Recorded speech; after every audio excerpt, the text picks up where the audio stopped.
And we're back live Wednesday morning, May 13th.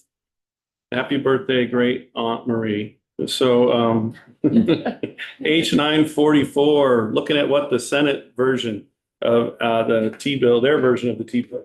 We were finished up section 20. We were sort of we'd finished up with mileage-based user fee, or at least I don't think we're finished with it, but we at least sort of looked at those sections. And I think we were somewhere near section 24, perhaps. Yep. We can plow on from there. I will appreciate it. Hey, Welcome back. Good morning, Damien. good morning. For the record, I'm Damian Leonard from the Office of Legislative Counsel. The good news is the next few sections just mirror what you did in the House. So section 24 is the House language. This is repealing the outdated municipal heavy equipment loan fund rules, since that has been superseded by the Municipal Equipment and Vehicle Loan Fund. Section 25 is the statement of policy about appropriate warning signage and other road markings for highways and bridges, where the portion of the road has a lower speed than the sort of statutory speed for that road. So, for example, a tight corner, something like that, where the road itself may be a 45-mile-an-hour road, but you have to slow down to 25 in the corner. And so it says you have to comply with the federal signage standards and marking standards to warn people about the lower speed turn. Section 26, this is the same as what was in the House, about expanding the Secretary of Transportation's authority to waive bonding requirements for smaller contracts and temporary stabilization work during an emergency. Section 27 matches up to the House language.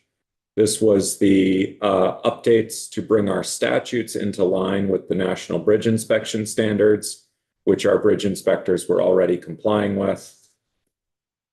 Section 28, again, matches the House. This was adding the bridge posting or closure violation to the list of traffic violations under Title 23.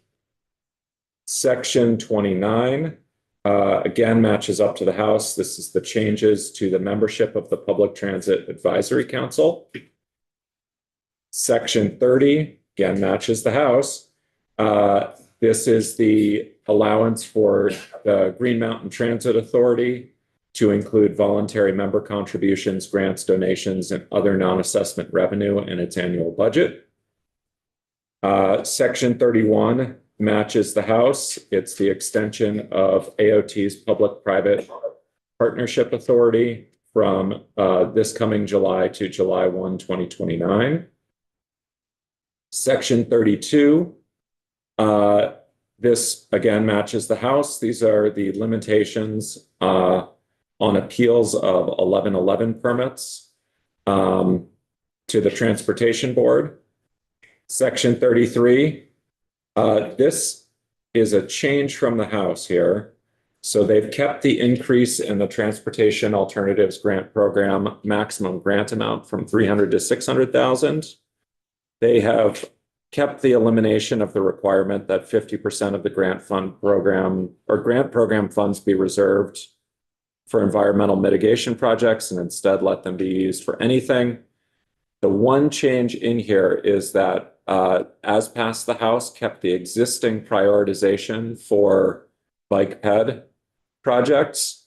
The Senate expanded that so that preferential weighting is given to bike ped and sand and salt shed projects. So both of them get preferential weighting.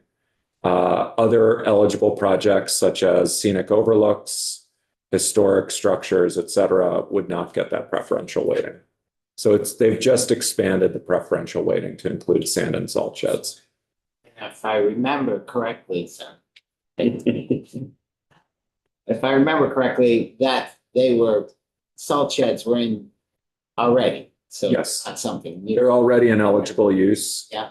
That was what the original 50% set aside had been for.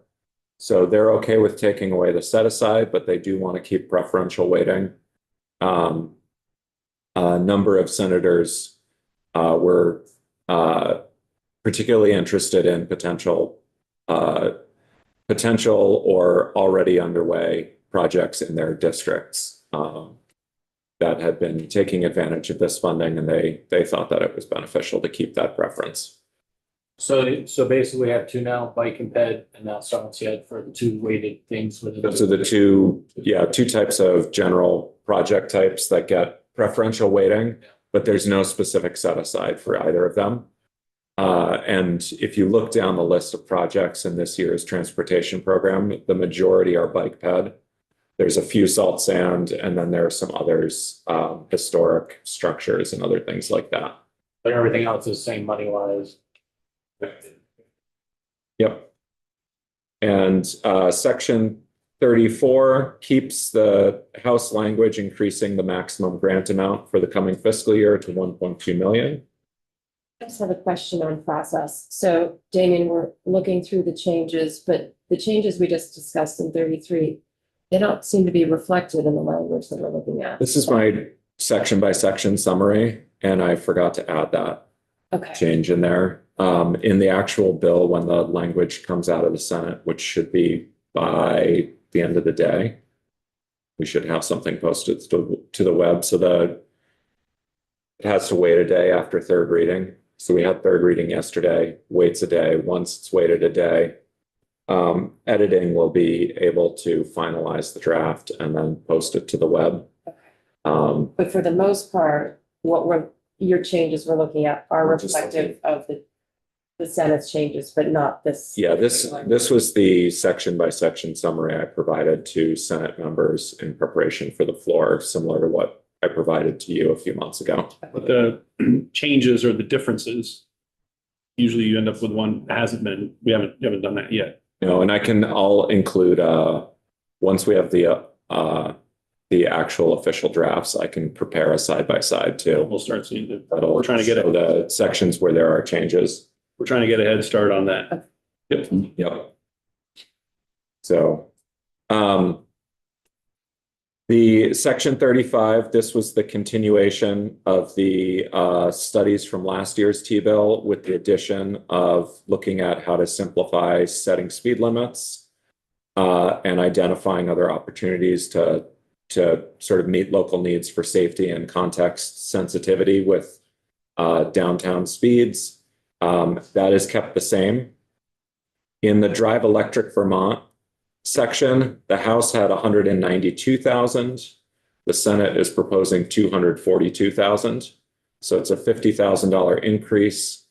That was based on testimony from Drive Electric Vermont that with carry forwards, they needed an additional $50,000 to fully fund the coming fiscal year's program. And so that's what the Senate did here. You will, if you are looking closely back in sections 4 and 5, you'll have noticed that we had 1.7 million for the leveling. Thank you. But we had taken 1.75 from, we'd freed up 1.75 in the bridge program by using TIB funds. That other 0.05 is going here to Drive Electric Vermont.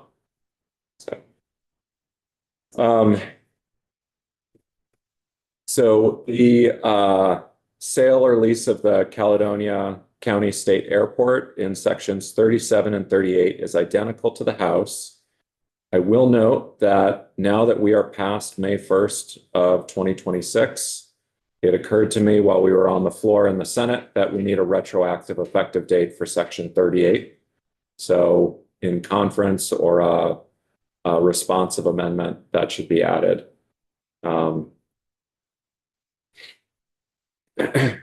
So Would be the date that you're. I would make it retroactively effective to April 30th. Just say retroactive. Yeah, so I'll draft that. It will go in the effective date section. So it'd say section 38, notwithstanding 1 VSA 214, section 38 shall take effect retroactively on April 30th, 2026.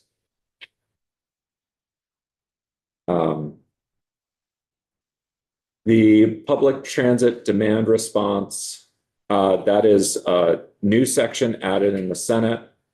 It mirrored what the Senate added last year initially, but the amount last year had been $600,000. It was reduced to $400,000, and then the grant terms were modified to support recruitment and retention of volunteer drivers and mobility management activities. Last year, it had been focused on recruitment and retention of volunteer driver coordinators. So the folks who are actually going out and getting the volunteers and coordinating their work.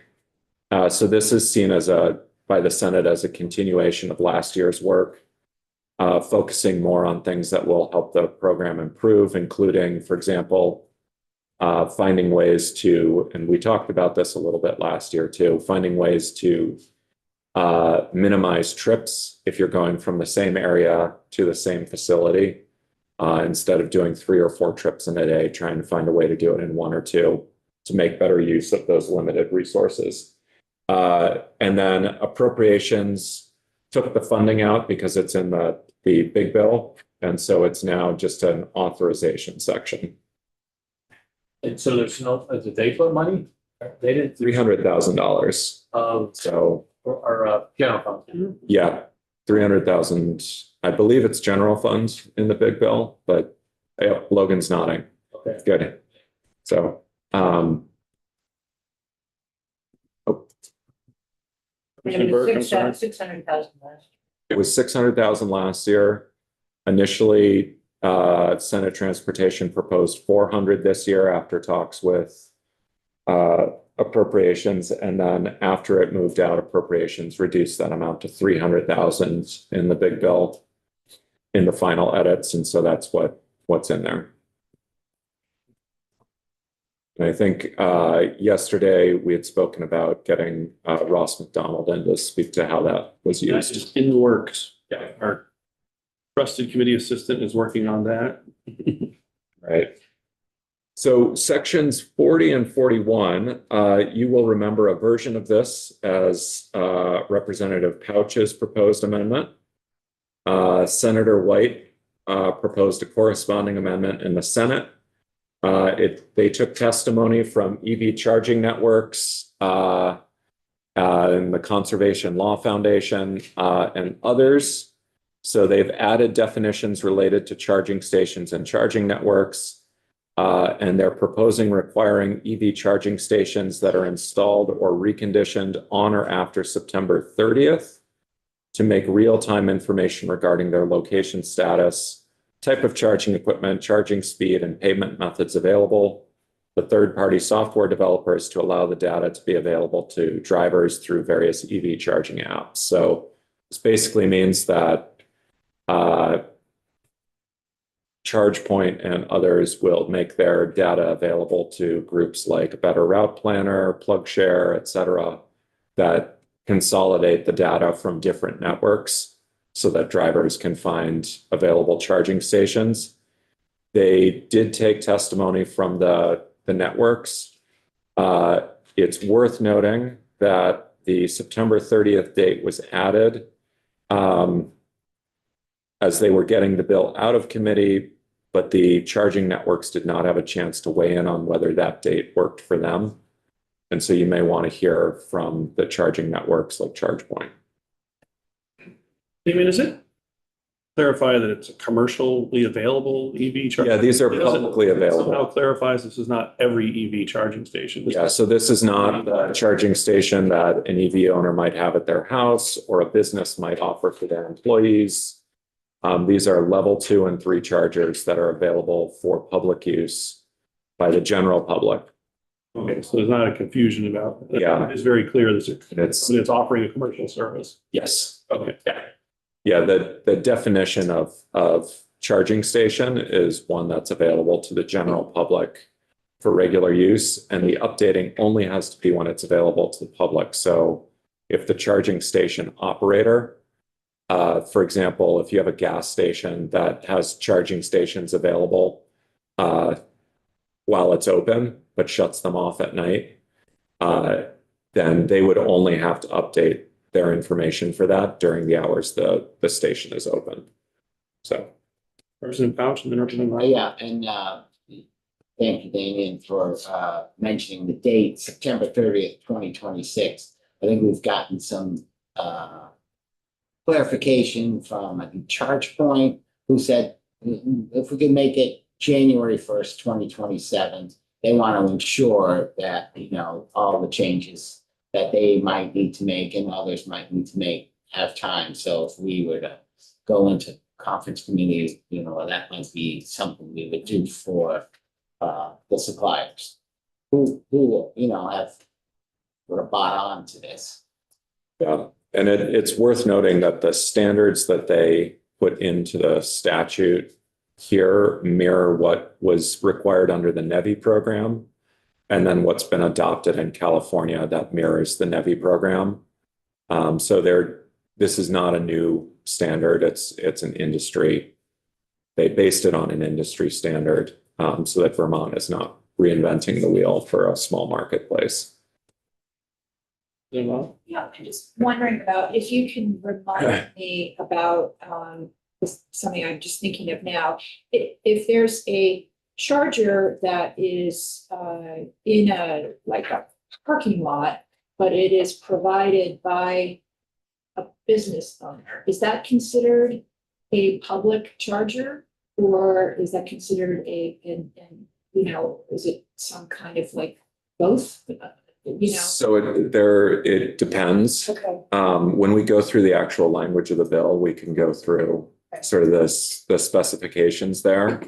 But yeah, it does depend a little bit on some of the details around how that charger is offered. Right, I'm just, I guess I'm not as, all of a sudden, I don't drive an EV, so I'm just kind of thinking about like how does context? Yeah, so for enter example, into it? there, if you were to go to, for example, Waterbury is a good example.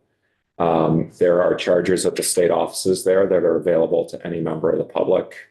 I forget what network they're on, but any member of the public can pull in and theoretically they can use either a tap credit card or an app on their phone to access those chargers and charge their vehicle.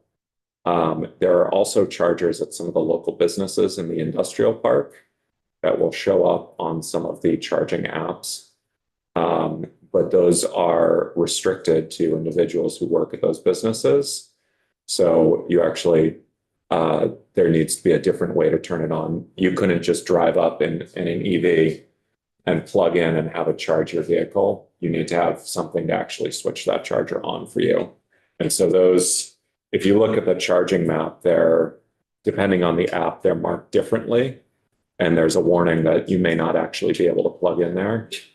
But that they show up on the map because at some point they got put on the network, but they've been flagged as like not actually available. And that's part of what this is focused on, is showing what's actually available. So, and that's kind of what this is getting to. And in those cases, any member of the public could pull into that parking lot and insert a plug in their car, but they may not be able to get the charger to work. And so in that case, it likely would not be a public charger required to provide data. And the data provided here is at the network level. So if you're not networked, you're also not going to be part of this. So some businesses have a non-network charger that they switch on when the business is open and say, hey, if you're coming to shop here, just plug in. And if, you know, and then when they close down for the day, it's on a time where it shuts off. And those probably won't show up on this. So, yeah. Thank you. Whole ecosystem here. Yeah, and so when I put mine in at my home, I could put it online if I wanted to. So, and I said, no, I don't want, it's not public. I don't want to show that. But when I look at that app on my phone in the map, I see it there. So I think generally public companies who are providing these public chargers, you know, this is what they want to do. This just really helps to standardize it, by following the NEVI. And, so that you don't, again, have to have special,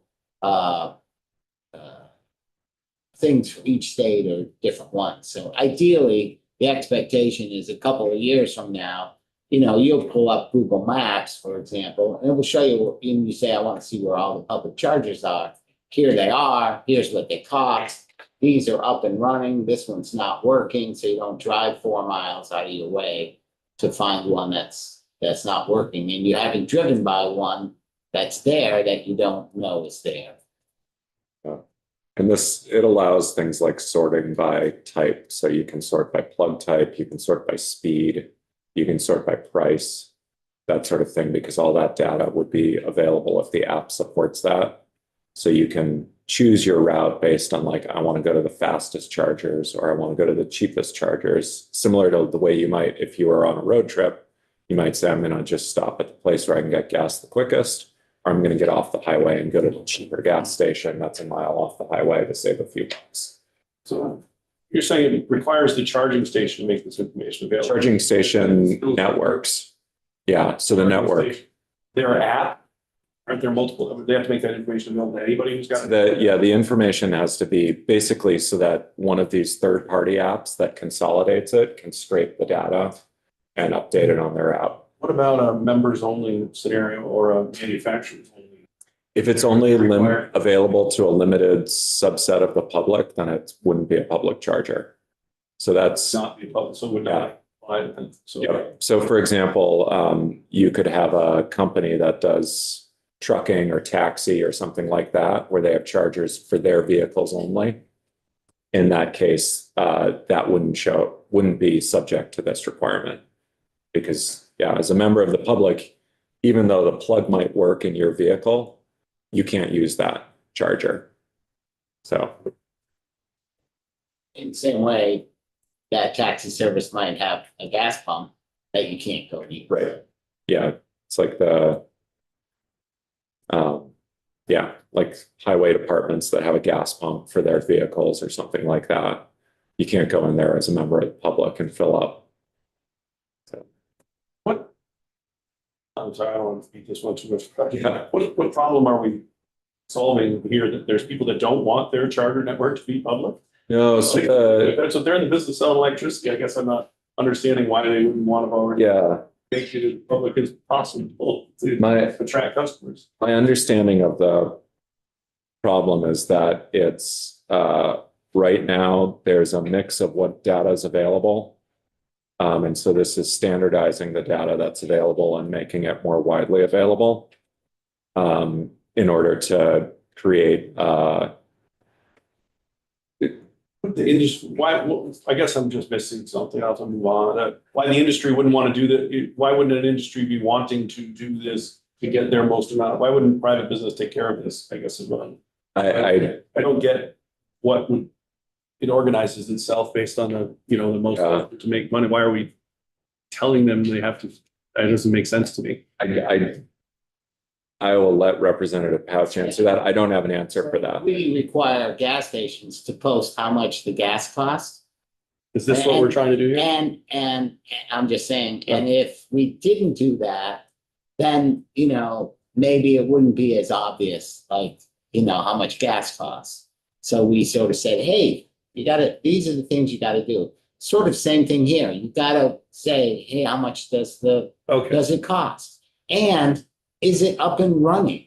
So that, maybe the company doesn't want to advertise that a whole bank of them aren't up and running. So it's more than just where they're at. You're talking about how they appear, how they how post. fast they charge. There's a lot more Yeah. details here than Yeah. I'm Right, and They're it's available. at this stage, yeah, there's meaning if like somebody's currently charging or if they're not working and how much it costs. Yeah. I'm sorry, there's a lot of, I wasn't quite understanding what it was doing. So It's available. yeah, yeah, available meaning it's not plugged into currently or that it's not working. Well, Both. available or, yeah. And yeah, this is what the card price or- is. So there's a lot of detail in there that is extra. Okay. So that's because right now there's there's a Here's scarcity problem Waze. with this. That's all the chargers that Waze comes out. You use Waze, is that what I you am, use? yeah. Okay. I don't I- think so. I don't specifically use Waze, but there Is there a cost to it? Power has a special. Yeah. Is there- Yeah. I'm not clear. There's All the different chargers. I mean, somebody's gonna get hold of all this information, or like, was there talk about like, what's this gonna cost? Yeah. So this basically just requires them to make their data available to these third-party app developers, and then it's up to the app developers to do it. I don't remember a discussion of significant costs related to making this available. It's not going to cost the state anything additional because the state won't actually be involved in this data sharing. Yeah. It's just saying that on or after this date, the new things coming in, so they don't have to update old chargers, but as they replace those chargers with newer models, or add additional chargers to the network, similar to all the NEVI chargers that are coming on, they have to have this data sharing capability. So they have to be basically linked to the internet. So there is a cost there. I think, and again, it'd be better to hear from witnesses from the industry that most new chargers have this capability anyway. And so this is just sort of memorializing what is starting to happen across the board anyway. There's no proprietary issues with these companies sharing all this data. I'm just trying Yeah. to figure the cons, if there is any. I think different companies share data differently. Yeah. And so this is to some extent standardizing that, but if they've been participating in NEVI, or if they're present in California, they're already having to share this data. And then the proposal for this language also came from a group of various academics aligned with the American Enterprise Institute. So it's kind of an interesting regulation to make data available, but focused on sort of a free market solution rather than providing grants to ask people to buy, as what this came out of was a white paper based on that. But I would suggest hearing from, ChargePoint was the main industry voice. And then they also heard from Tesla, and I can't remember if it was Electrify America or another group in the Senate that sent written testimony, and then CLF advocated on behalf of some of the sort of environmental groups that are interested in more EV adoption. Representative McCoy? So, is this trying to get at like a centralized place where someone who has an EV logs into, charge.com, and it will bring up, there was a side conversation going on here with Representative White and Keiser. He pulled up one app. Representative White said, well, I don't use that one, I use this one. So is this trying to get to all of these different apps are going to have to feed into one? It's allowing the app makers to continue to compete on providing a superior product, but ensuring that they can all access this data so that they have good data to provide as part of their product, but consumers can still choose to use them. And some of the manufacturers are providing mapping software in their vehicles. And then other manufacturers don't provide particularly good mapping software. So folks resort to an app where you can either use a basic app or you can pay for a premium version, et cetera. And different apps offer different mapping capabilities that folks may choose. So Representative Keiser mentioned one app. Yep. That's one of probably dozens of apps right now. Okay, So I mentioned some other apps earlier, and they all compete by offering different okay, features. so it's not the goal to have them all feed into one giant app. No, Okay, yeah. So this isn't taking a stance on. but we're trying to regulate what information they're providing to the The public? Like floor, it's the basically setting a floor for the Okay, so information that's available. wait time. I mean, like whether it's Right. being used or not, I don't know if that's Right. necessary. I mean, I've waited at a gas pump Yeah, so there, 15, 20 minutes because the gas was 10 cents cheaper. So I mean, we don't have that, you know. Next available is 2 blocks away. There's You'd be no waiting, surprised no what- lines, no waiting. You'd be surprised what's available out there for that kind of. Yeah, info. well, I mean, I don't think there is. I mean, I don't think there's an app if I go to, mobile. And there's like a line and I'm waiting in and I can pull up an app and Shell says, oh, come on over, no lines, no waiting. I don't think so, but. So, I mean, I understand that because there are much fewer EV charging stations, that these apps are really good to have. I just don't know what that floor should be, that's the information provided. I think what type of charging, I mean, level 1, level 2, level 3, is what you as an EV driver needs to know. Probably the price. And I absolutely feel that it should be posted, even if you don't have an app, that you know how much you will be charged when you get here and what type of charging you're getting. Fast charge, not a fast charge. yeah, and there's already regulation around data that has to be provided at the point of sale around the cost per kilowatt hour. And this is providing that data so that in large part because the charging stations are not necessarily as visible or as widely available as gas stations. Yeah. It's providing that data just so that folks can plan their trips. But already at the point of sale, you should have data on what it's going to cost to charge, whether there's a parking fee for while you're charging, et cetera. okay. So we're gonna look about whether we take some testimony on that piece. And side note of the question will be, I'm curious what happens in an enforcement situation doing this. But let's see if we can get through what else is the same as the house and what else is different, so we can see what else we need to hear more about. So sections 42 and 43 are new. This would essentially prohibit common interest communities or condo associations primarily from placing unreasonable restrictions on the installation of EV chargers in certain locations, which are essentially either the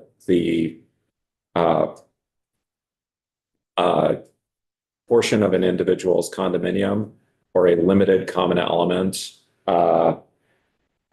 that's tied to that condominium. So, and then again, it's no unreasonable restrictions. So they can say, for example, we can't install a charger there because it would violate fire code. We can't install a charger there because we'd have to upgrade the electrical service. But if you want to upgrade the electrical service, then we can approve a charger installation, et cetera. So there are a variety of requirements, and it allows them to impose things like reasonable architectural standards requiring use of a licensed electrician, payment of costs for installation, repair, and operation.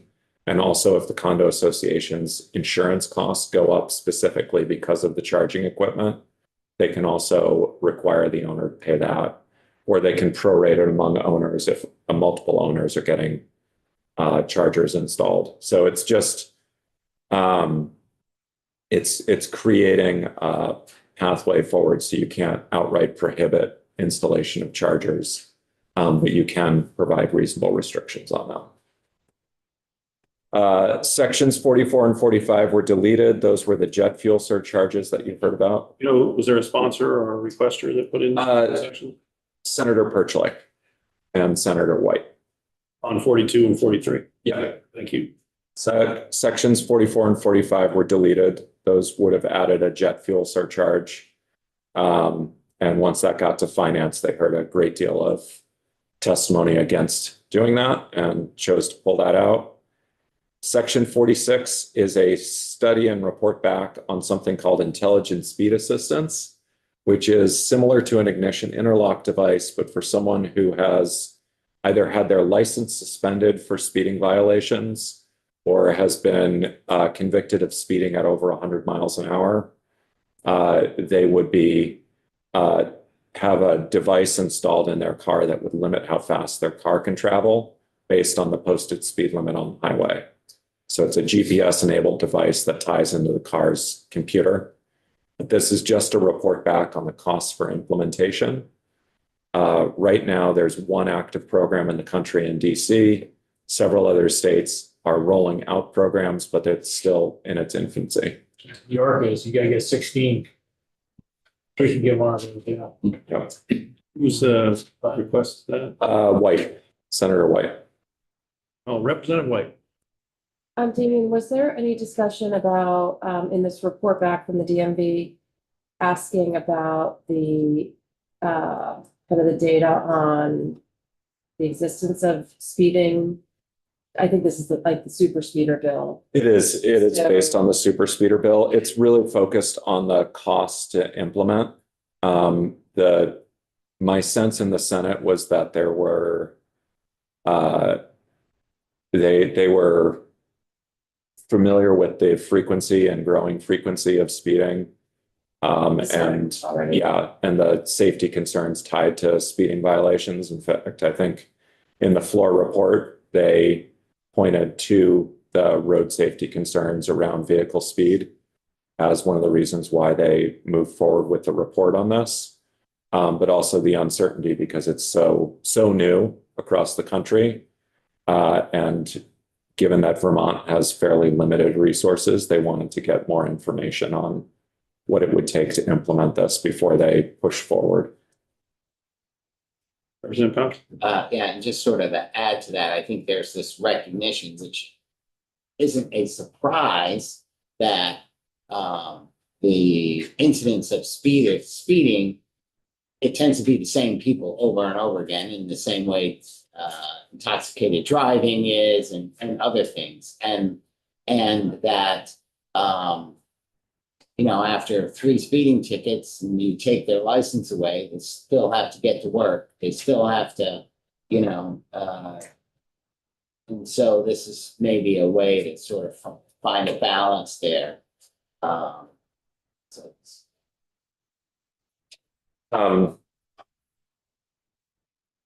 Other questions on intelligent speed assistance? So sections 47 through 55. You folks will be familiar with these. These are the changes that the Public Utility Commission requested, where they no longer have jurisdiction over these areas. They had originally proposed transferring jurisdiction to the Transportation Board for everything. The Senate went through and made various changes based on feedback from the Transportation Board and the Public Utility Commission.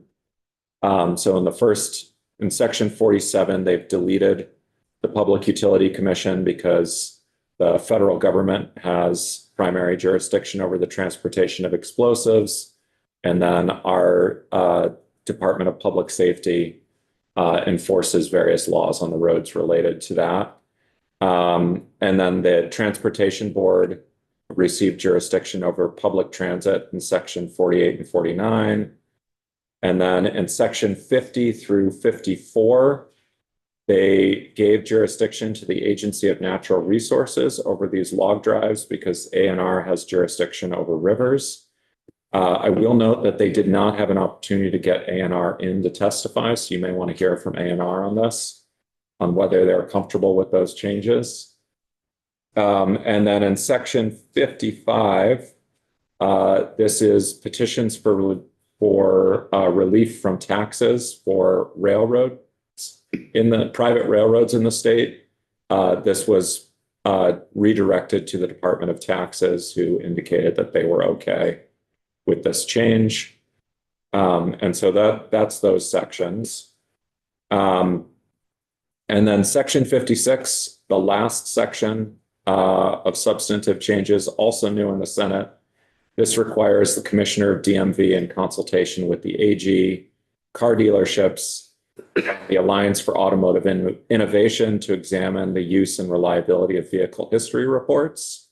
And this was based on, this was requested by Senator Westman, based on concerns from a constituent of his who had purchased a vehicle in New Hampshire where the failure of the vehicle steering system had not been disclosed on the vehicle history report.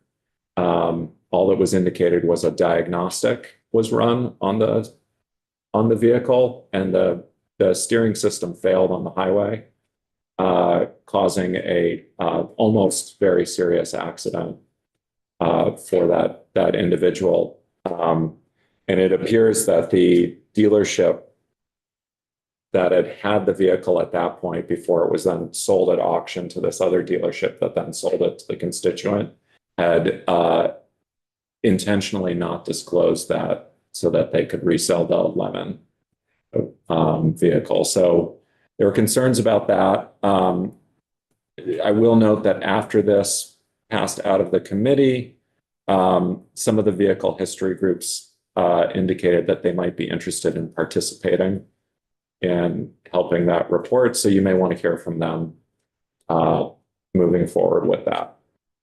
And that is it. I know your next witness is here and I don't want to cut into Related things usually within the agency, the Department of Motor Vehicle. So I think because this is vehicle history, yeah, the AG's office is included in this because of the consumer protection angle.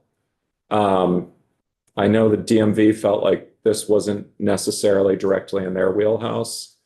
But the AG also indicated that this was not something that is in their wheelhouse either, because they don't have a lot of these complaints. And so that's why they're consulting with DMV to provide this report. But it's Thank you. yeah. So I appreciate you getting us to the end.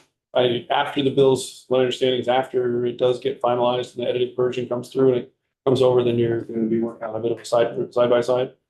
I will begin preparing a side-by-side. You'll have that either late this week or whenever the bill comes over to the House. We don't know exactly the timeline yet of how things will play out. I'll have a side-by-side and we can do a detailed walkthrough of the sections that are actually different at that time.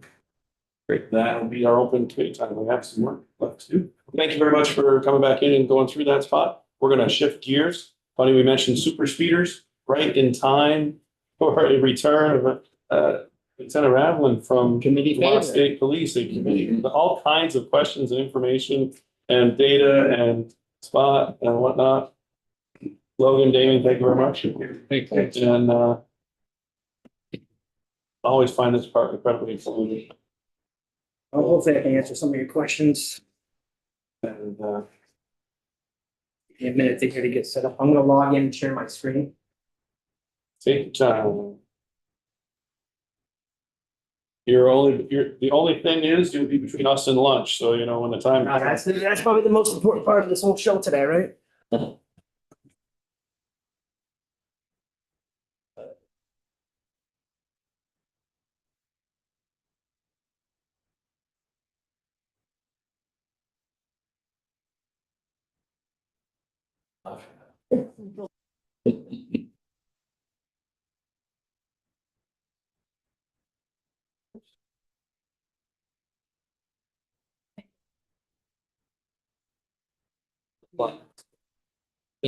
I'm a technician.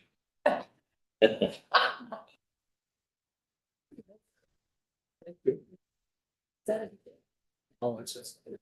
Just a.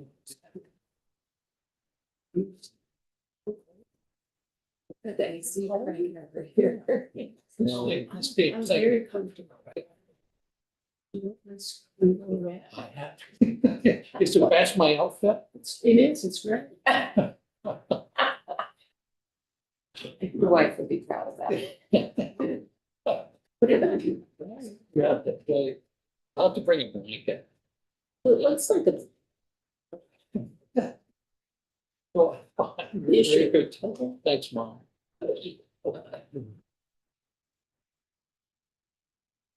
I can be doing this while sitting on this thing over there, right?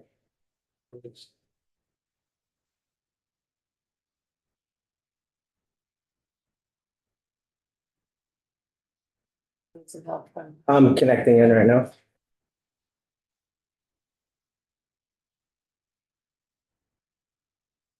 Hey.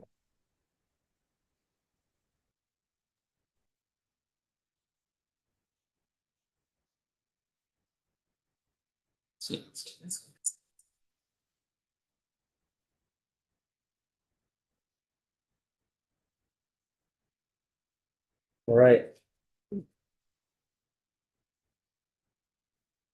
Am I able to share my screen now?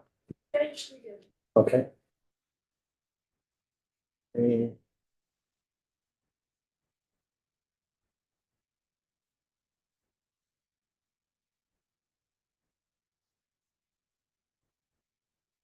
Is that not up?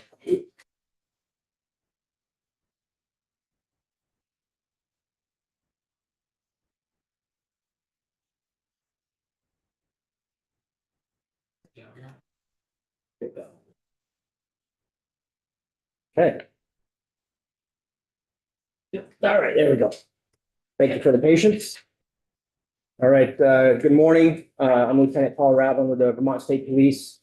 My current assignment is the Executive Officer of the Special Operations Unit, which includes the Traffic Safety Unit as well. I've had over 21 years with the Vermont State Police. All of that's been in uniform, which means I've been on the interstate side roads, traffic enforcement. That's been the majority of my career. Spanned 2 counties. I worked in Williston for 16 years, worked in Franklin County for 2 years before I moved back to my current position now. So I appreciate the opportunity to come down. I know there's been some conversation this year about what has been going on with traffic safety. There's been things talked about like super speeders we heard earlier in testimony, crash data. I know you've had people down here like Mandy Shatney from Vermont Highway Safety VTrans. Her office is great with crash data, the data that they can provide us. I talk to her on kind of a weekly basis about crash data. And then what does our overall stats look like? And then we're going to talk about that a little bit today, just so we can get some sort of idea what the last 10 years looks like. That's in the middle of that is COVID. In the middle of that is George Floyd. In the middle of that is Ferguson. In the middle of that is society changing generationally, people changing from 2016 to 2025. So we'll talk a little bit about what that means and what we do to kind of address that. So first and foremost, what our strategic plan is. So one of the 4 pillars of the Vermont State Police strategic plan is traffic safety. If you look at the second one down, it's about reducing crashes involving serious injury or death, referred to in my report. And today what we'll see is as major crashes. We combine those 2 together. There's thousands of crashes that happen, hundreds every day, fender benders at intersections and so forth, but major crashes where serious bodily injury or a fatality is the result. And year in and year out, that's a focus of ours to want to reduce those fatal crashes. That's a statewide initiative, right? That's not just VSP, but it is something that we take very seriously. Part of that comes from how do we do that, right? What does 5% mean, and how do we enforce that or how do we get that 5%? And we look at the 4 main causes of serious bodily injury or fatal crashes, major crashes, and that's distracted driving, unbelted occupants, speed, and impairment. Those are the 4 common things that pop up year after year, crash after crash, and what causes these major crashes. These are the ones that change what the dinner table looks like on holidays, right? So we have a major focus on that. And our efforts for impairment is focused a lot on a drug recognition expert identifying troops that want to be DREs. A main focus behind that is all officers coming out of the Vermont Police Academy are trained for impairment detection through alcohol. That's your roadside field sobriety exercises, your walk and turn, your one leg stand, your PBT, your handheld PBT, your horizontal gaze and nystagmus. Those are all things that every officer is trained to detect out of the academy. the drug recognition expert is then selected through an interview process to go to an extensive school.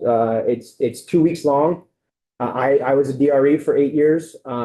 It's some of the most intensive academic training that I've received in my life, because they're teaching you to detect types of physiological changes in the body, pulse, blood pressure, body temperature, pupil change, things like that. And at the successful completion of that, you travel to an offsite location, usually in Florida or Arizona, and you have to conduct 12 evaluations, and you have to see many of the categories of drugs, and determine a full report on that.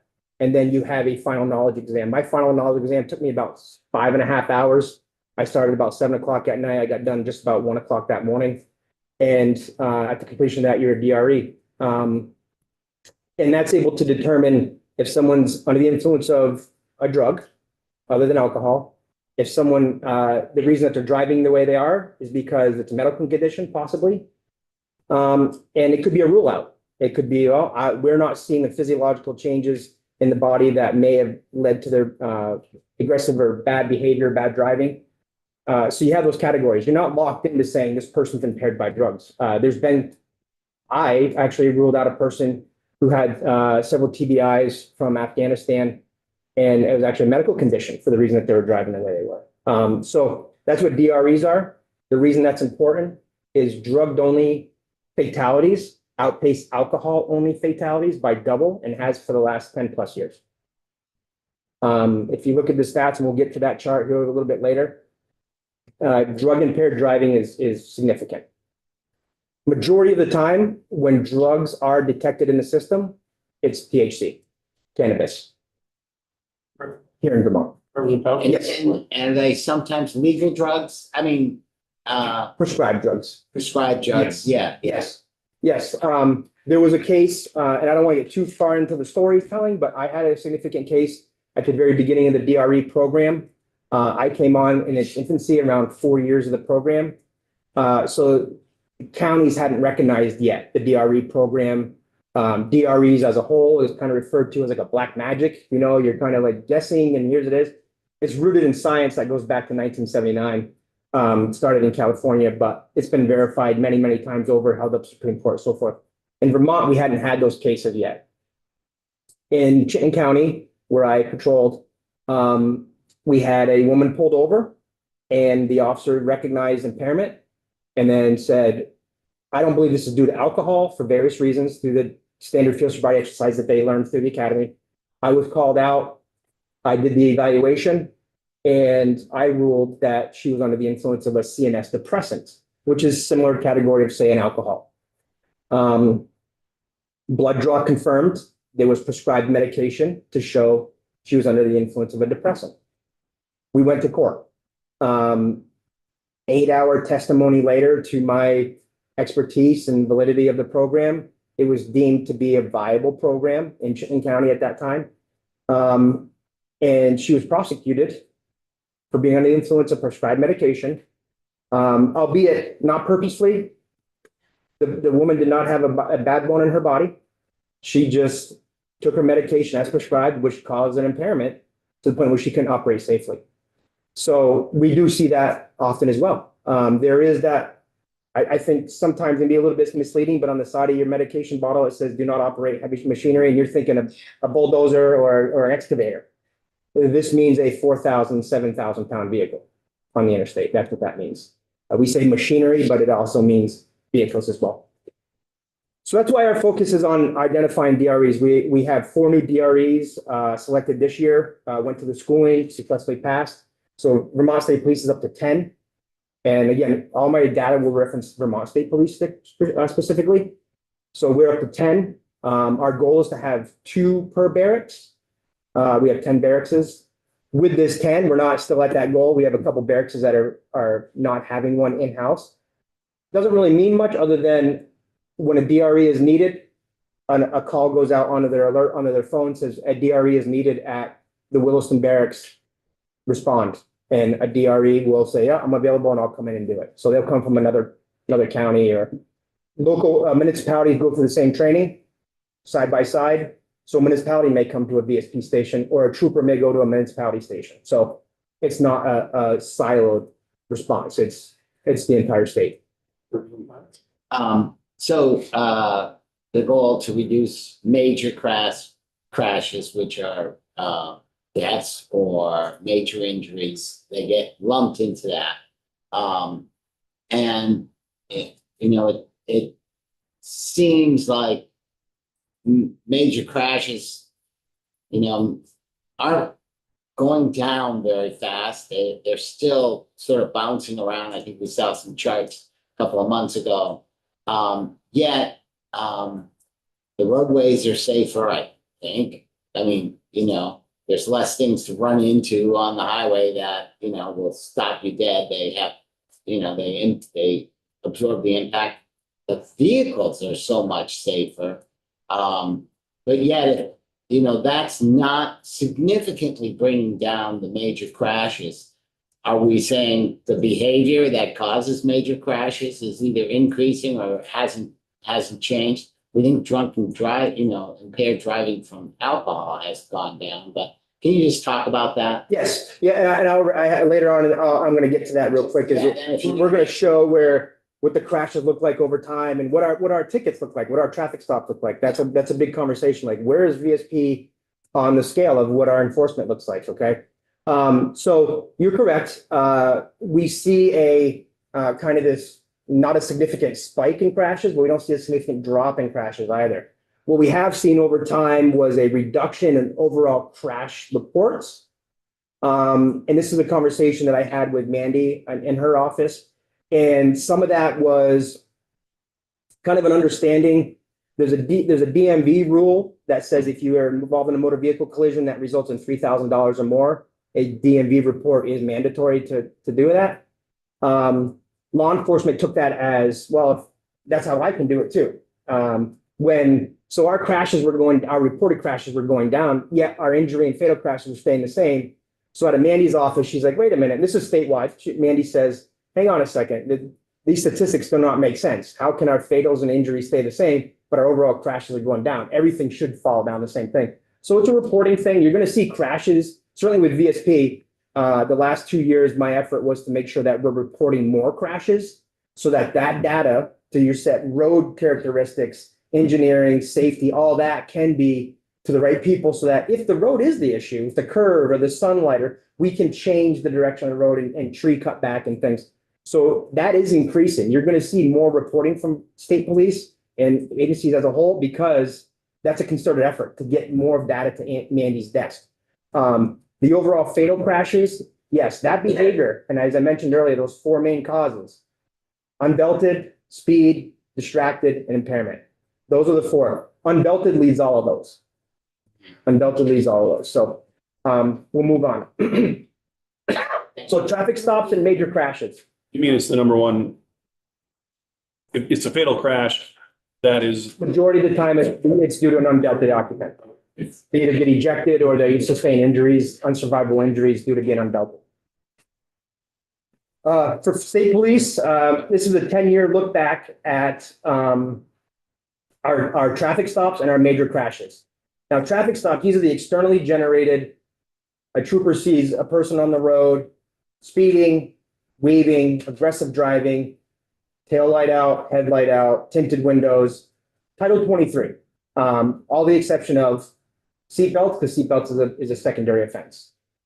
So as you can see here, back in 2016, we had about a 5% vacancy in troopers, and the reason I'm bringing that up is because we're gonna get to a point later. We had about 5% vacancies in troopers, as of 334 troopers on the road, 5%. We had 50,000 or so traffic stops. These aren't total tickets. Okay, total tickets would include the underage drinking ticket you hand out at the party. This would be ancillary tickets that happen afterward. This is from traffic stops alone.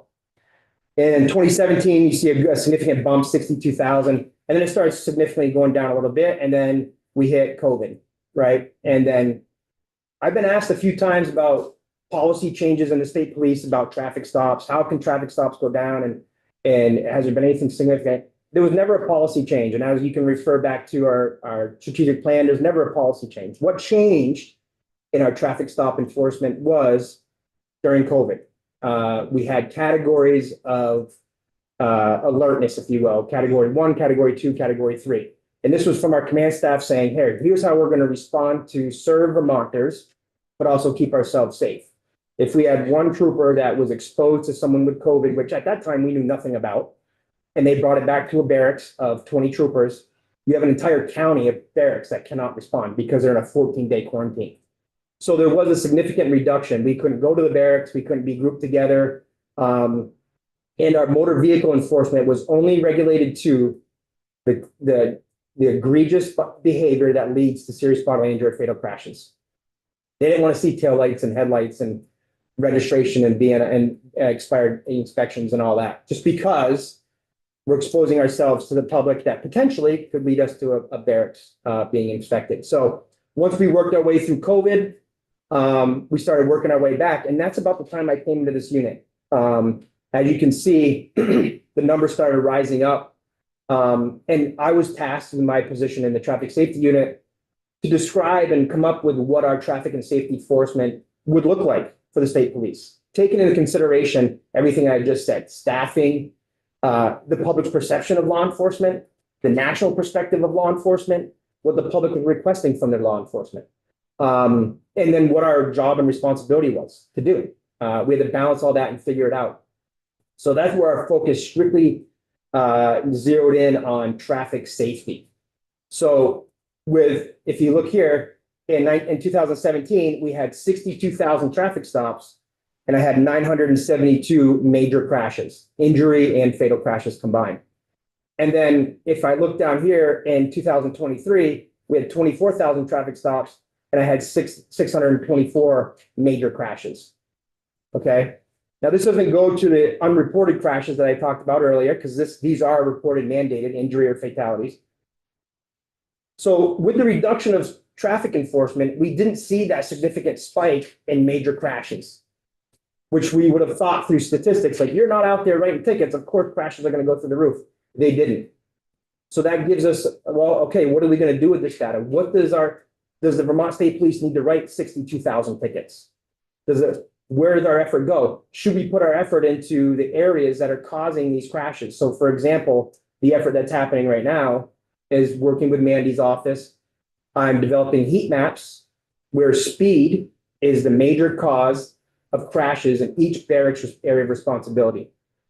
I will then provide each barracks that heat map and say, here's where you have the majority of your speed-related crashes that result in injury or fatalities. And those individual barracks will utilize their resources and say, hey, this is where we put do I sit a trooper on this back road and wait for 2 speeders, or do I put this trooper over here where we have a lot of crashes?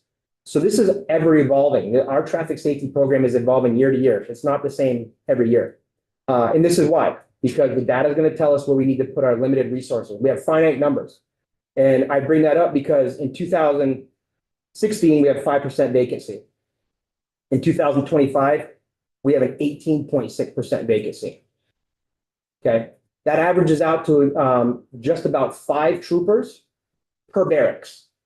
That's an entire shift. If you had 5 people that didn't show up to any job that you think you have, if you had 5 people of your employees that didn't show up because you didn't have them, how successful would that business be? So we're trying to evolve and adapt to all those things, and one of them being a vacancy, right? We're getting more applicants, we're getting higher quality applicants. So it's a constant thing.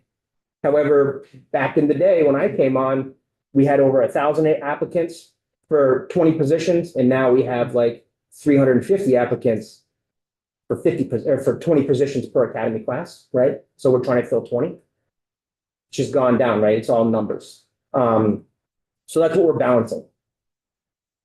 This is a busy slide, and I want you to see it here. This is traffic stop outcomes and the major crashes along the bottom. So the green line is the overall total stops from the slide before. The red line is warnings that are issued, and the orange line is tickets issued. And again, the blue line is the major crashes. The reason this is important is because we're talking about a balance between education and enforcement. For as far back as I can remember, we had a big study done in the state police by an outside agency to tell us what does our traffic stop data look like in 2011. In 2011, we were at about 45% tickets, remaining warnings. In 2025, we kind of went on the bottom side of that 40% of warnings to tickets to warnings. And that's the way it's been for a while. Typically, troopers write more warnings than they do tickets. And what I will get in from this data, what I'll show you here is I went through and I wanted to have more finite data, but it's just there's so much of it because I had to go through 50,000 traffic stops. But I wanted to show you in 2016, there was approximately $2.4 million of traffic tickets written by the Vermont State Police for moving violations. Okay, those were your speeds, those were your aggressive drivers, those are your following too closely, those are your lane change with no turn signal, all those things. In 2019, we had about $2.6 million in traffic tickets from those same violations. In 2025, 2.2 million we had in those same violations. So from 2016 to 2025, there's roughly a $200,000 difference in tickets. Now, what does that look like? It's a $150 ticket or a $162 ticket for the makeup of $200,000, right? So there's a significant change in the number of tickets and the dollar amount. But even with the reduction in force, even with the change of how it looks, and even with the reduction of our tickets, we're in that same dollar amount. And what that equates to is that we're not stopping for those $100 expired inspection sticker. We're not stopping for that $100 registration fee. We're stopping for the speeders. Now, there has been a change in the fine amount. So if you're over 15 miles an hour, that speed fine increases significantly from what it was in 2016. So some of that is what's paying into this, where less tickets are being issued, but you're within $200,000 of what it was 10 years ago, with significantly more, 13% more troopers, and you're talking 40,000 more tickets, or as you were, 20,000 more tickets. Okay, so I wanted that to show exactly kind of what our overall traffic stop outcomes and major crashes kind of looks like from the state police perspective, and how we use this data to guide what our traffic safety messaging is. So here's our types of crashes over the years. And so this is to your point about what our traffic crashes look like. So injury crashes, again, state police data only. These are the ones that Vermont State Police responded to. As you can see, there was a slight reduction as it goes down. And then now we're starting to level out, and then a couple times we pop back up. And our fatals are kind of in that same time, in that same kind of bubble. And I just attended a conference a while ago, 3 weeks ago, and the presenter said, let me guess, your strategic goal is to reduce fatals and serious injury crashes by 5%. To the class, there's 100 of us in there. And it hurt my ears because, well, that's our strategic plan. And he's like, well, how are you going to do that? Like, what are you doing? How do you control 5%? And so I'm really paying attention now. And to his point, he said, let's get to a number that you can control. A number we can control is the speed, right? Which is where this heat map data stuff came from. If you reduce the speed by 3 miles an hour, you significantly increase your chance of survivability and less injury. So this is where that data that I told you about earlier is going to come into play. Our goal is going to be reducing a speed in those heat map areas, saying this is where speed's your problem, and you need to go reduce that speed by 3 miles an hour. So now it's not a percentage, it's like, this is a tangible thing. Did you do it or did you not do it? As a barracks, as a goal, as an objective. This is presented to our command staff. They love it. This is where our next, because it's going to be better than just the number we put up there. And this is a national thing. Like, we say 5%, everyone loves 5%. Missouri says 5%, Ohio says 5%, California says 5%. That's kind of this traffic safety thing. Like, we're trying to get, everyone wants fatals to go down. Sir. Do you have any data on, you see devices put out there that measure. I think our Heinsberg had a device. They go out, put it on a road and set it up, and then after a couple of days go back and say, I think there's somebody at 5 20 in the morning that goes by here at, 75 miles an hour. And sure enough, they go out there and they find that one person. Does the state police have data like instruments they put out there and where you could say, hey, in 10 years now, there are more people, people are going slightly faster as an average overall or not, I'm not sure. And I brought up before, I mean, we want really good roads and the pre-trains, they're doing a great job. And I, in the back of my mind, I'm like, we want this goal, but does it make people go faster? Because now the road's in beautiful shape and, you got nice painted lines, you can see at night and, so just, are people going on average faster? There's some anecdotally statements out there saying the interstate's a racetrack. On my way down here, I thought I was gonna be late because I stopped someone, I drive an unmarked vehicle. And What color is it? What are the license plates? the Vermont license plate, you don't even know, it's completely unmarked, but it's, it blew my doors right off.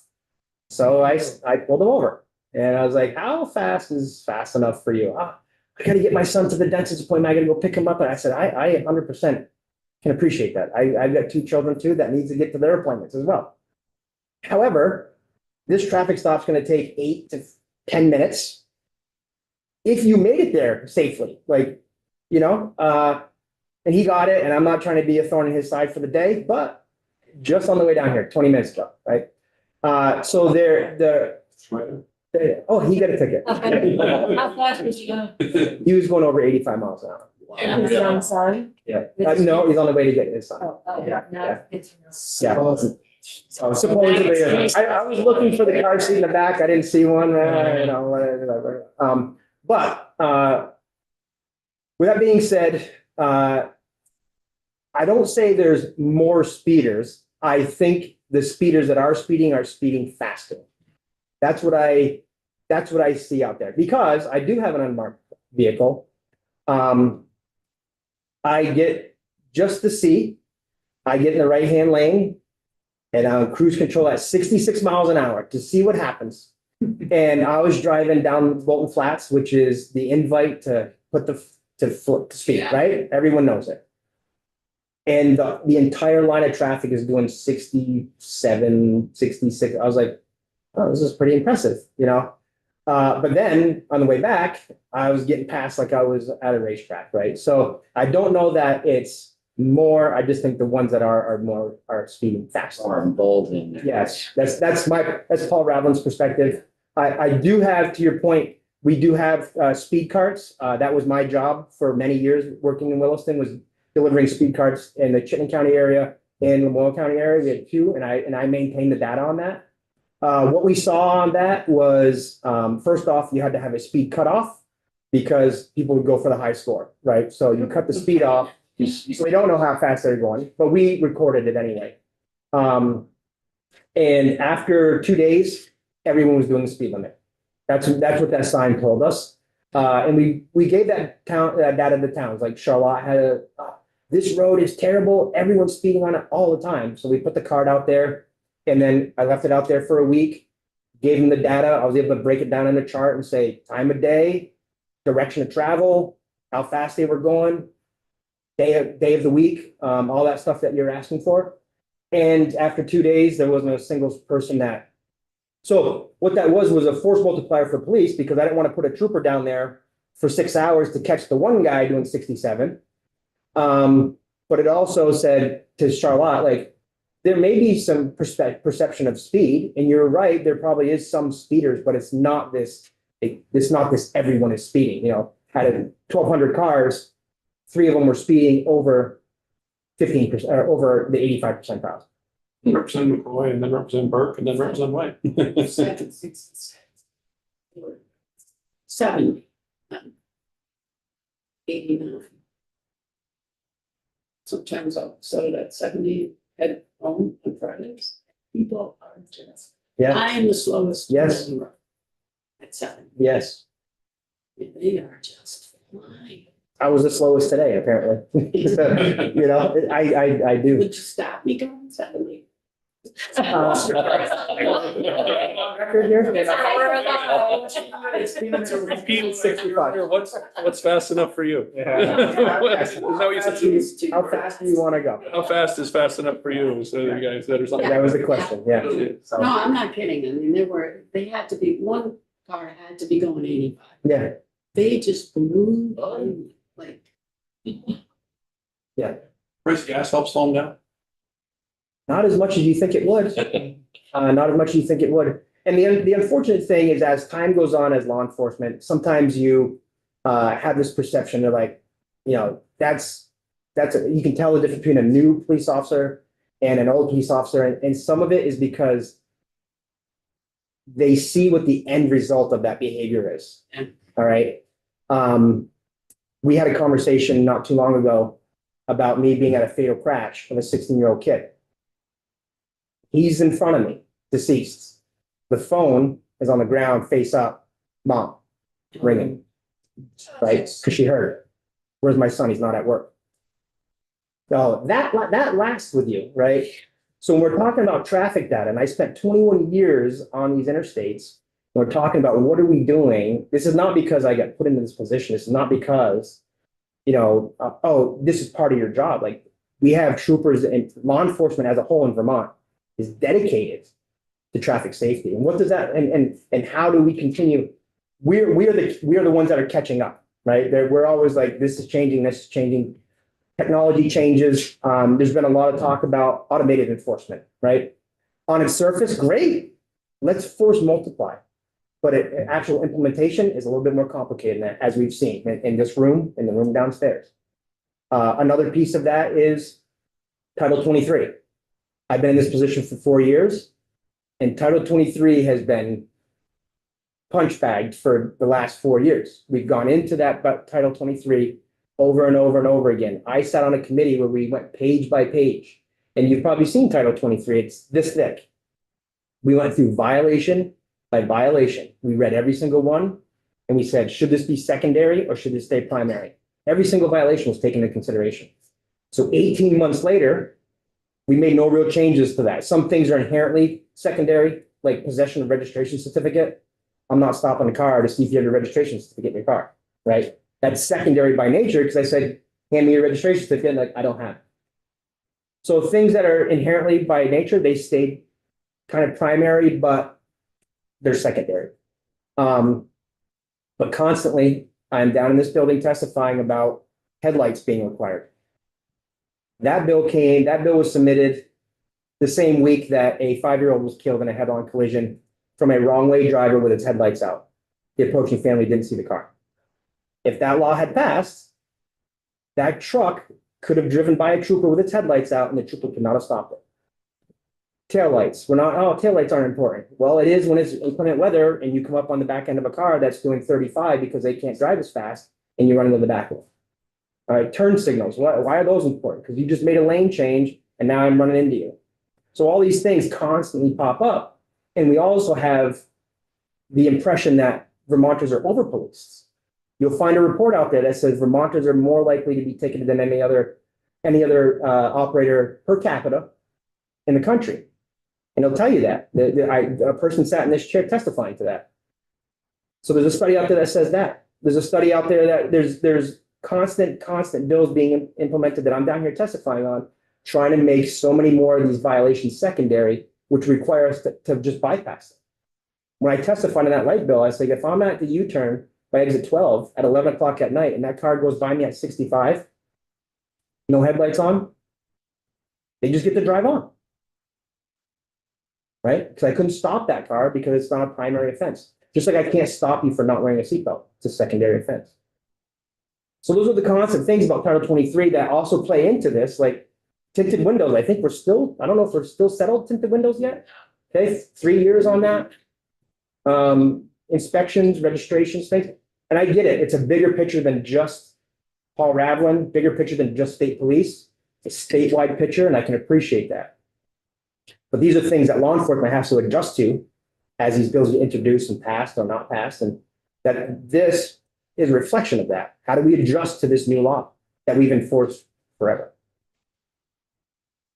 And this is this comes from Mandy Shatney's office every Tuesday. I don't, Did we get? Oh, I'm sorry. Questions? Yep, Representative Burke and Representative White. Did you still have, you did have? Yeah, I do have as well, sort of comment. So interesting talking about speed. I drive an electric vehicle now, and you can really save on your electricity by going, like, usually I'll set the cruise control to like 62 Yeah. or 63, I hardly ever below 65 because it's so much, you can see the it's such an savings. advantage. Yeah. I mean, and certainly that's true with gas, but gas is a lot more easy to access.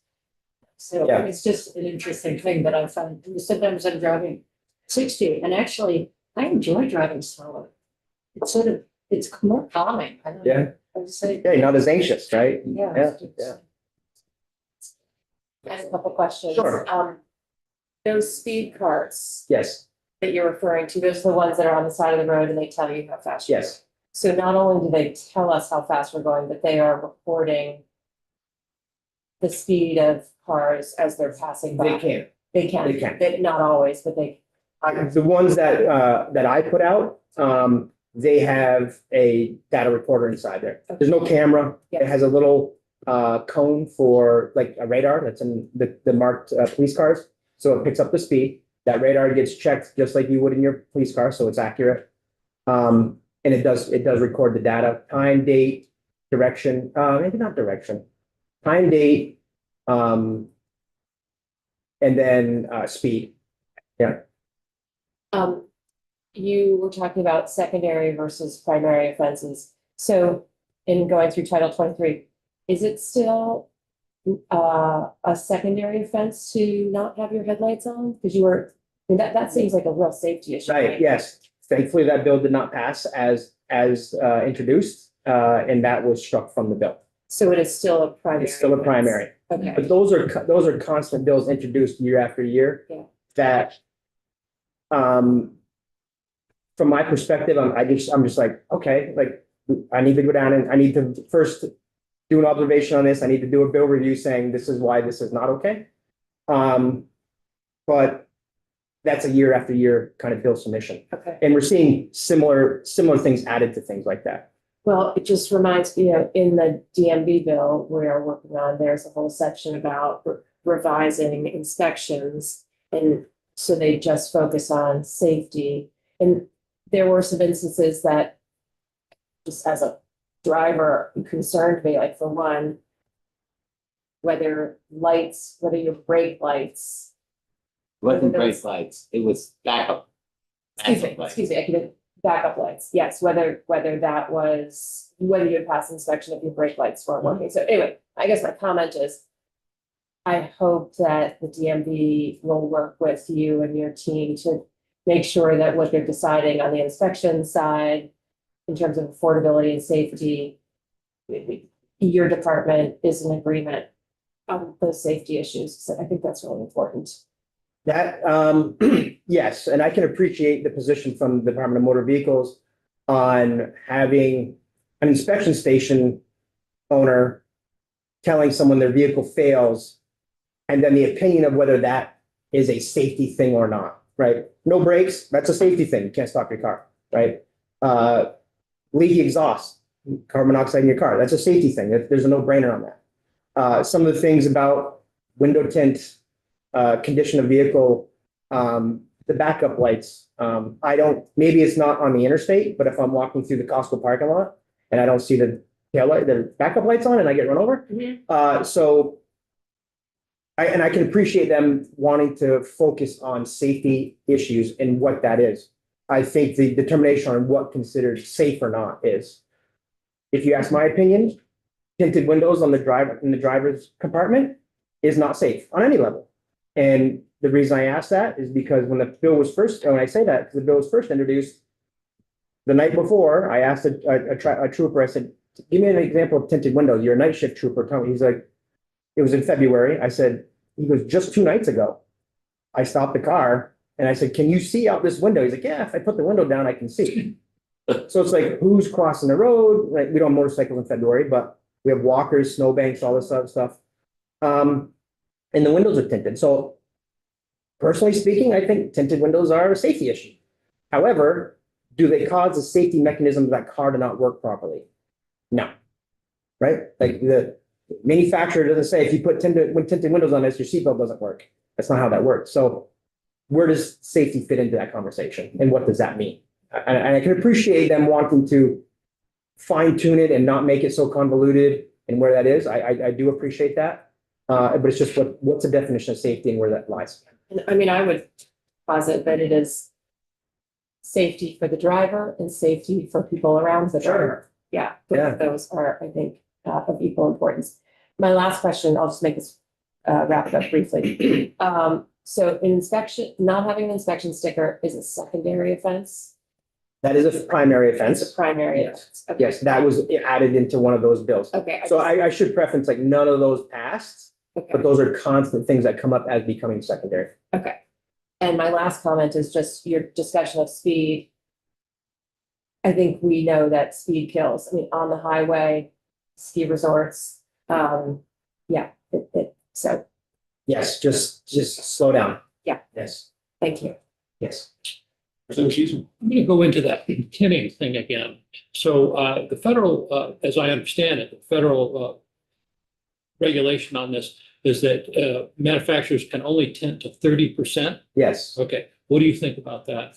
Most late model vehicles that we're getting now have that 30% built into the glazing in the window coming from the manufacturer anyway. So there is, if you look at some cars, certainly some higher end cars, you see that there is a tint on that. If you're wearing polarized sunglasses, you can see kind of a different color on that passenger and driver's side window. So there is some glazing to those windows that are already coming from manufacturers with that percentage in there. So do you think those are still safe at that level? I would have to refer to the experts on that, but my opinion on the tinting is when I see the 5% and I see the deep window tinting, or I see the windshield tinted. There's a truck near where I live. It's a black truck and I can't see inside it. I don't know how they can see out of it. Every window on it's tinted on it. And so there's an issue when the aftermarket tint gets too dark. So aftermarket, what you're talking about is application of aftermarket. Yes, sir. That causes the problem. Yes, sir. Thank you very much. Yes, sir. All right. Little sidebar to conversations, back to the. Okay. Yeah. So it's real, I don't have much left. Yeah. I don't have much left. This is the crash data that we receive every Tuesday morning. I'm not sure if you folks receive that, but that's something I get from Mandy Shatney's office. And this is showing the last 5 years, 6 years of what I was talking about earlier, where we're talking about driving under the influence of alcohol only, driving under the influence of drugs only, and then the type of crashes that we had. And it's year by year, and this is updated as of Tuesday morning at 06 a.m. So this is the most accurate data we have for state of Vermont data. And then the second page of that is restraint systems. And this is what we're seeing. If you look along the bottom there, at the conclusion of every year, we're looking at our numbers of in 2021, 60% of our fatalities were unbelted occupants, 64% in 22. And it started to come back down. We're like, okay, we're making some headway. And then 2025 pops up with a 55%. So we're kind of bouncing around that number of what our restrained occupants, both driver and passenger. So that completes my slideshow, sir. I really appreciate your testimony, and just being open and saying, hey, here's the data we have and your experience. In the previous slide, I saw crashes, older drivers, older in quotes. That's pretty high up.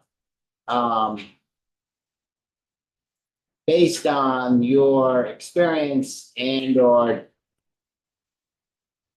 information from other states and all of that, and just a general, do you think that, because we have older drivers, Yes. that there should be some level of like retesting and verification or maybe a way to sort of, I imagine there are sometimes families who are like, hey, don't let dad drive.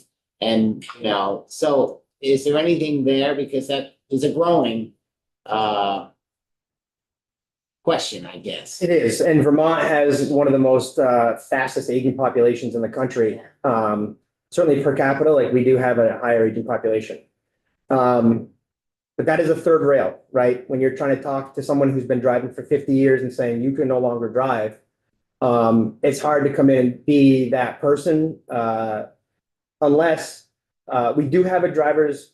There is a program out there, and all those come through me from VSP related incidents where a trooper, I just got one this morning, where a trooper goes to a crash or they go to an incident where the driver is an elderly person and they might have diminished capability of driving safely.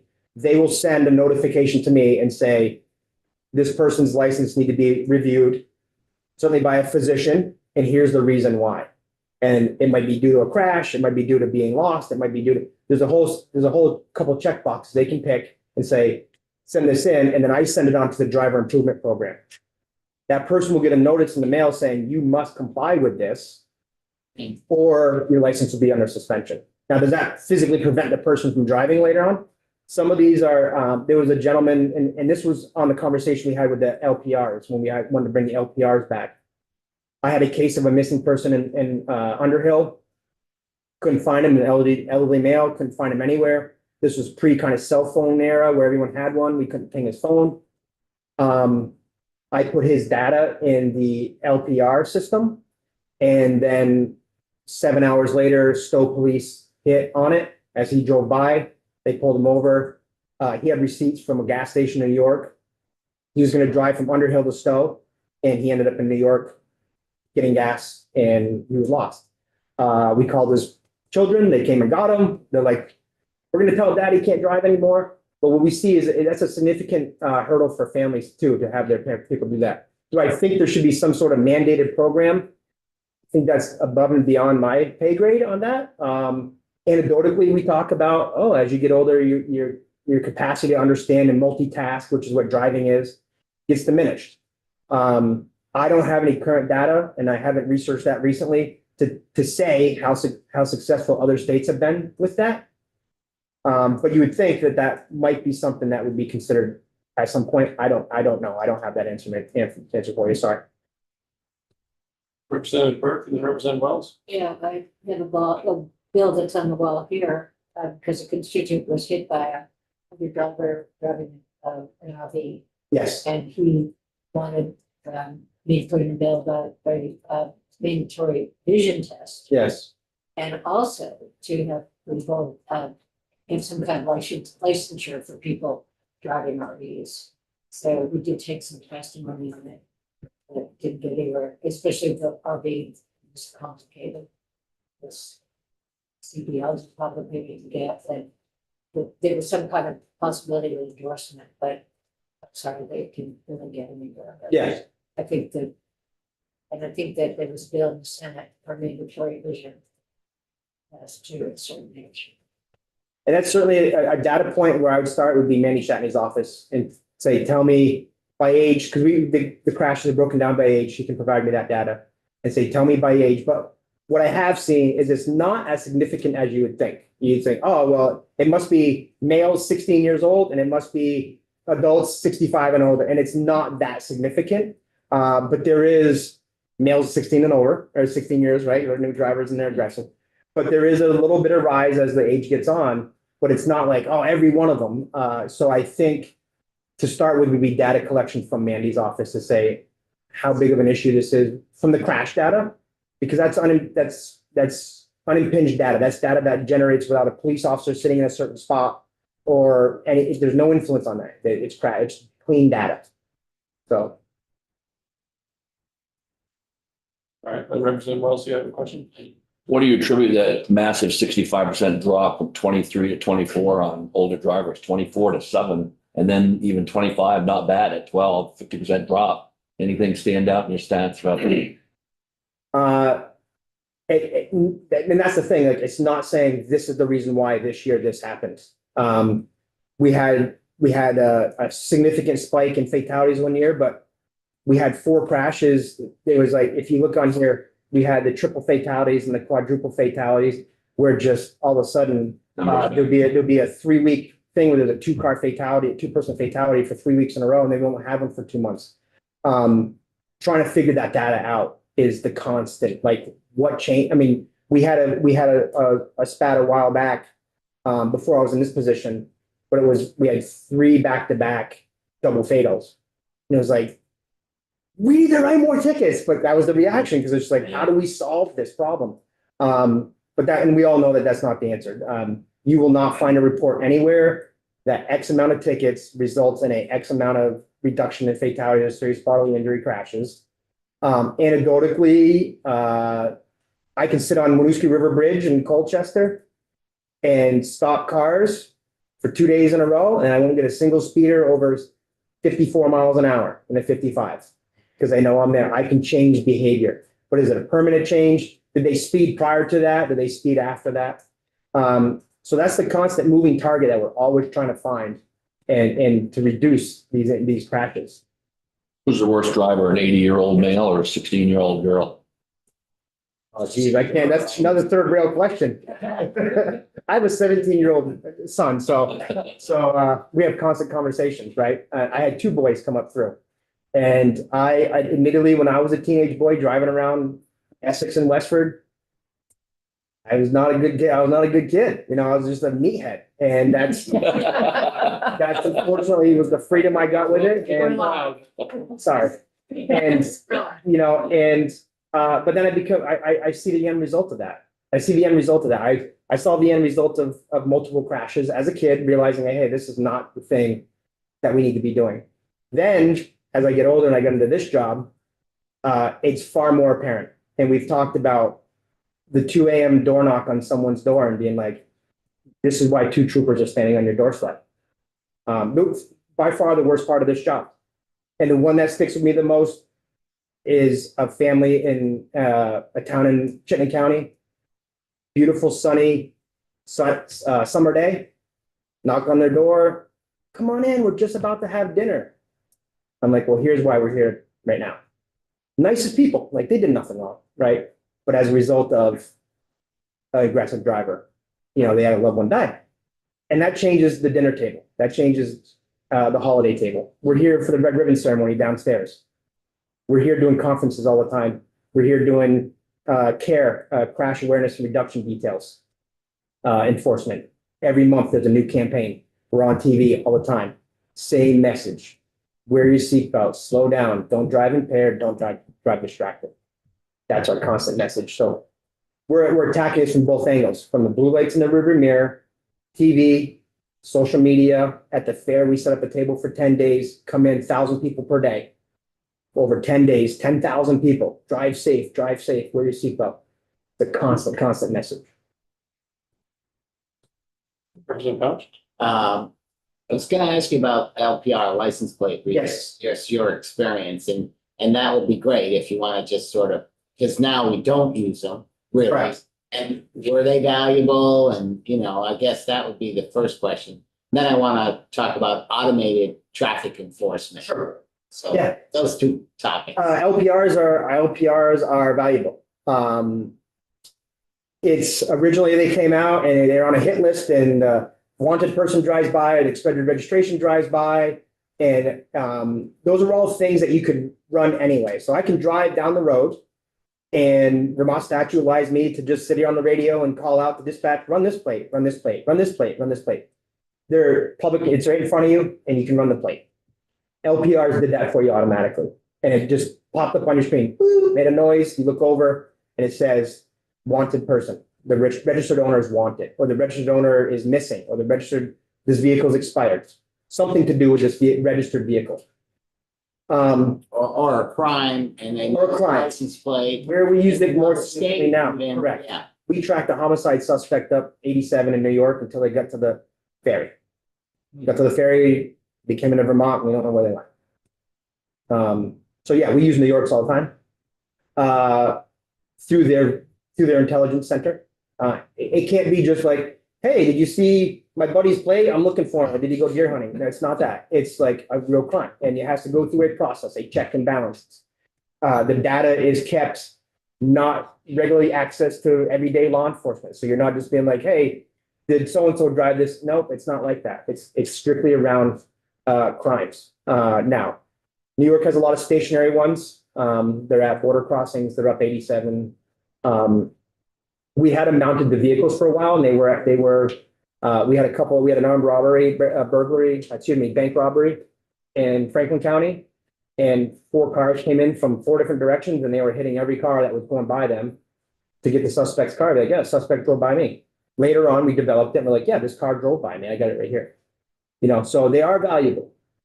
There is a significant backside data storage, and who stores them, and how much storage space do you need. I appreciate all that, and I remember the bill when I reviewed it. Same thing with automated enforcement. Sat in this room, testified, sat downstairs, testified on it. The thing about automated enforcement, force multiplier, and I know Burlington has interest in doing it down there. We tried to do it with the work zones on the interstate. The backside piece to that is very significant, and I'll tell you why. If we had a speed zone, 50,000 cars go on the Moose River Bridge each day. If that was a construction zone, and we had just 1% of them speeding over the speed limit, say 500 vehicles that went by at a speed, generating these types of tickets, it's how do we get those tickets issued? Vermont law has this locked in a specific way on how a traffic ticket is handled. Okay, you must verify if they're in the military.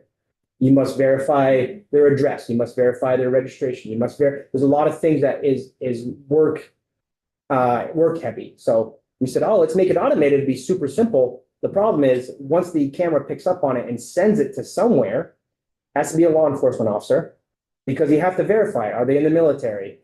All these things that we put in a position of our traffic tickets. There's one suggestion to make it like a parking ticket, where you had an ability to amend to contest it, but it was more like a parking ticket where it didn't affect points on your license. It was a monetary thing, and then that didn't require the judicial process behind the scenes like a traffic ticket does. Seems like that might be a little simpler process. However, that's not in the bill. That's above my pay grade there. That is one way around it. But then you do have 2 systems. You have someone getting a violation for a moving violation, speeding in a work zone, which is a significant fine, and they get picked up by an automatic enforcement versus the trooper that sits in that work zone doing the same thing. Now the fine's doubled. Now they do get points, and there's what's the equity there? And then also, if there's 2 types of processes in contesting these tickets, a moving violation, Judicial Bureau have an issue saying, well, was this ATLE? Was this a law enforcement? If it's ATLE, you go this angle. Law enforcement, you go this angle. It can get convoluted in 2 different processes. So I can understand why there was a concern about making it all automated. But as testimony went on, as it went on and more things happened, just loose numbers, we're talking 4 or 5 troopers, 8 hours a day, all day. That's what they do. Like just sit there and do things that get brought in from an automated system. If it was just 1% on the Moose River Bridge, we're talking 500, right? So it's like, how do we balance that workload to what we really want this thing to do? Many states are doing it. Pennsylvania has a very successful place. I think Maryland has a very successful thing. Burlington has a significant interest on the noise abatement and the red light runners down there. I'm anxious to see how that process works. I know that part of the bill that was introduced this year was to make it so municipalities could use it as well. So I'm anxious to see how it works. And I think if you use force multipliers, you might get more compliance. At first, you're going to get that spike, and everyone's going to know it's there. And then you'll get this kind of compliance based around safety, not revenue generation, right? We don't want to say, oh, we're going to generate all this revenue at this one stop sign.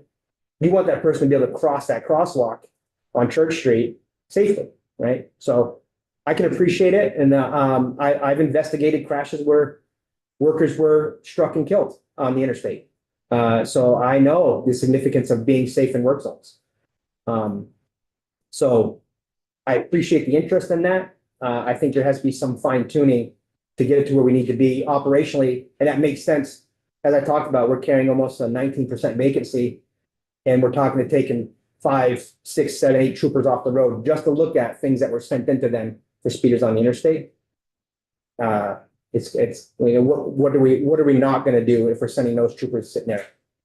Right, so long way around the horn, I know, but that's kind of, I appreciate it, but you do mention the force multiplier, and data we saw a couple of years ago showed in Connecticut, at least, when they set this up, people started to slow down. Sure. And they even slowed down at other construction. They measured it and they showed more better compliance even when it didn't say cameras here. Sure. That people start to, be aware. Yeah, absolutely. Okay, thank you. Yes. Motorcycles. Motorcycle. Athletics. I guess you're only operating them for maybe 20, 25 weeks, right? So, but maybe less 20. So you're pretty much showing historically every week all summer, somebody in Vermont is dying on a motorcycle. Yes. Whether they're a resident or a visitor, but Yes. none of that applies to this, right? This isn't just Vermonters. These are motorcycle fatalities, yeah. In all these stats, it's whatever happens on the road. It doesn't matter if they're resident or outside. But the motorcycle is pretty much you're going to have one every week in the summer somewhere in the state. Yes, Is that what that tells you? that's what that tells me. It's Yes. just the way it's been and the way it's. We saw a significant, what we saw was like when someone mentioned gas prices earlier. Does it change with gas prices? Like we saw a huge influx of motorcycles. They drove the scooters, they drove the electric bikes, and they drove more motorcycles were out there. And that was like, wow, we think because gas prices are up and they're driving the motorcycles. And then I still shake my head because I see a person in front of me on a motorcycle weaving in their own lane, revving the engine really loud. I'm like, wow, my friends did that when they were 16. And now here I am at 50 and someone's doing the exact same thing. Like, it's almost like it just passes on year after year. That person's like, they're the first ones to be doing this. It just happens every year. We see aggressive motorcycle drivers. They will, certainly on the interstate, passing aggressively, driving aggressively, weaving in and out of the lanes aggressively. We've done some work to try to get messaging out there about sharing the road with motorcyclists, look twice, that type of thing. So that we had one fatality at the end of summer last year where it wasn't the motorcyclist's fault, driving along, doing their own thing, and the car pulls out from the side road and the motorcyclist and the driver didn't see him. I didn't even see him. And by all intents and purposes, the motorcycle was doing exactly what they're supposed to be doing. Driving the way they're supposed to be wearing, or driving the way they're supposed to be driving, wearing the safety gear they're supposed to be wearing. But yet a car pulls out in front of them and it's no match, right? So there is both of that. It's not just the motorcyclists, although we do see aggressive behavior from them, but there is a responsibility to a person driving a motor vehicle, like a car or a truck, to take that extra second and be like, wow, this is a straightaway. Yes, I see a single headlight. Is it a car down the road doing 55 or is it a motorcycle doing 65, 70? Can I really see it? So we constantly do that messaging. Our last safety campaign, which was last month, we held it at CycleWise down on Route 7. Purpose, it was a distracted driving campaign. And we purposely held it at CycleWise. We had the owners of CycleWise come out and have a piece of conversation about looking twice for motorcyclists. They're big motorcycle enthusiasts. They sell motorcycles. It was just getting that message across of being like, it's not just motorcyclists. Some of these fatalities are motorcyclists doing the right thing, but still becoming a victim of a crash. Autonomous vehicles, AI, driving, how's that going to impact when things do or don't happen? What is the, is that just eventually we'll get here and deal with it? Is there any? Yeah, I mean, I think stay up on what's coming and. I think if Henry Ford looked at cars today, he'd be like, what the heck are we doing, right? So I think, yes, technology is going to change how we do enforcement. And sometimes it'll make us change faster than we want to change or how we can change. I was driving home on a vacation trip the other day, and the person's driving exactly the speed limit in a very popular electric car, I will say. And I'm like, this is perfect, like right here, exactly the speed, no fluctuation.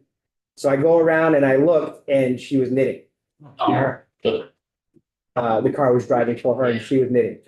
So I was like, wow, like we had a law that says you cannot do anything behind the wheel that interferes with the safety mechanisms of the vehicle. That was geared towards the dog on your lap, or the bowl of cereal, or the makeup, or the tie fixing. I didn't think of knitting, but that's what was happening. The car was in this lane, 65 miles an hour right there. And I just looked in and that's what they were doing. So that I think that's TBD, to be decided on how that's going to be with positioning behind the wheel. And technically, that's a violation, Title 23 violation. Like, you're not in control of your vehicle on how I would interpret the law. But the automated systems say that was she doing anything wrong? She was not weaving. She was 65, straight ahead. So that will be something that will probably be a Title 23 review about positioning behind the steering wheel. What does that mean? And control of the safety mechanisms of your car. What does that mean? And yes, with AI and Google Maps and all these new cars and and certainly to your point earlier, sir, was the cars are being made safer and the technology, and does that create this vision of invincibility and what am I talking? Invincible, yeah. Where they can go fast and they can take chances and drive that way. So yeah, it's a real question. So we got one more. Two questions. We saw some data earlier this session on fatalities and seatbelts, and saw other states where seatbelts were not wearing a seatbelt was a primary offense. The data supported that they had less fatalities. It looked like it made me think that we considered not wearing a seatbelt to be a primary offense versus a secondary offense. What are your thoughts on that? Certainly, certainly the data that's presented to us, that the way that the safety mechanisms work in your car, they work as a system. And if one piece of that system isn't working properly, then the whole system fails. So for example, there are some vehicles out there where if the seatbelt's not engaged, the airbag won't engage. And that way you're not being thrusted into an airbag that's coming at you at hundreds of miles an hour. So it's not just, I don't have a seatbelt on. It's like, I don't have a seatbelt on and I've disabled my safety mechanisms in my car. So if I wear a seatbelt, now that airbag is going to come out, the knee bag is going to come out, the side impact bag is going to come out. And I'm now in this cocoon of airbags that could increase the chance of survivability and less injury. One thing that we didn't take into consideration, we did this study a long time ago, was on the Muskie River Bridge, we averaged 300 crashes a year. We did a survey monkey to the masses. We said, do you avoid traveling down to Burlington on the interstate, knowing that there could be a crash and you could be delayed? Overwhelmingly, people said yes. So people are avoiding going to a financial district of Chittenden County because they might be involved in a crash and delayed for 45 minutes. So not only does it have a significant increase on the vacancy at the table, but it has a significant increase on, we talked about it, retail downtown. It has a significant increase on employers. When you're losing an employee to your business for an hour, hour and a half while they're stuck in traffic, does that reduce your ability to successfully do your business? The answer is yes. So it's not just we're losing someone. That is significant enough. That's tragic. But then you look at all these ancillary things that happen after that, losing retail value downtown Burlington, losing employers. We're losing the ability of our car operating safely. So we're taking a lot of things out of the picture of not having a seatbelt violation. However, it is my job to enforce what laws are there. The seatbelt is a secondary violation. When we see that violation, we do ticket it. I do have data from a occupant protection grant that we have, and it shows, I don't have that here unfortunately, but it does show troopers are writing that ticket when they stop the vehicle for something else and the person's not belted. That's how that secondary violation works. They have to be stopped and ticketed for a primary offense for that secondary offense to take effect. And my other question, and I see we're running up on time, but inspections of, not having an inspection is a primary offense. Registration, I don't know if you can see it now, it's not on the stickers. But are you finding, I mean, we're seeing declines in, I guess, well, in people complying with Yes. inspections and registrations. So when your officers are pulling people over for other issues, are they ticketing for no inspection, no registration? I feel like there's a way to. Yes, It's so going in the right direction. the vehicle not being inspected, the number in 2025 was in the 2000s, 2100 for vehicles not being inspected. So that's still happening, And but was it, that ticketed or was that noticed? that was ticketed. Ticketed. Yes. So a lot of times that by nature now has become secondary.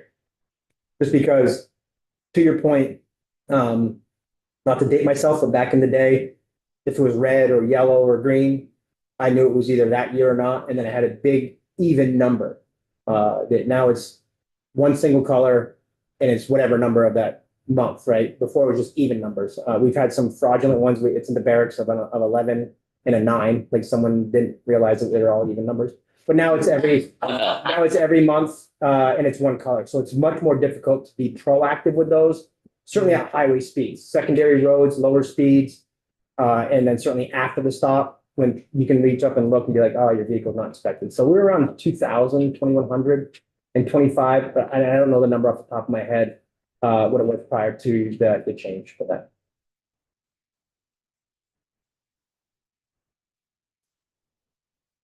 So that's kind of all I have. I know we are just part of a system. The traffic safety system, we're the enforcement piece of it, right? It goes to judicial court, starts here with bills on the wall, we enforce it, goes to court. It's not just, I know it's not just the VSP thing. I know it's not just a legislative thing. It's everybody doing the traffic safety thing. So I appreciate the opportunity to come down and talk to you about it, and offer up some data and some opinions. But if there's anything else ever, don't hesitate to reach out, but you do have 70 days. That's, I would say, Lieutenant Raveling, we appreciate very much all the time you have been in committee and all the service. And in case the rest of the members didn't catch that little part, there's a good chance you won't see Lieutenant Raveling in the seat if you were to return next year. I wish you the best. Yeah. Whatever it is you do next, get all you do. Good stuff. Thank you. Thanks. My pleasure. I certainly appreciate it. It's given me a newfound respect for the process, and it's opened my eyes. So thank you. Thank you very much. Right. We are Opened adjourned. our eyes. Until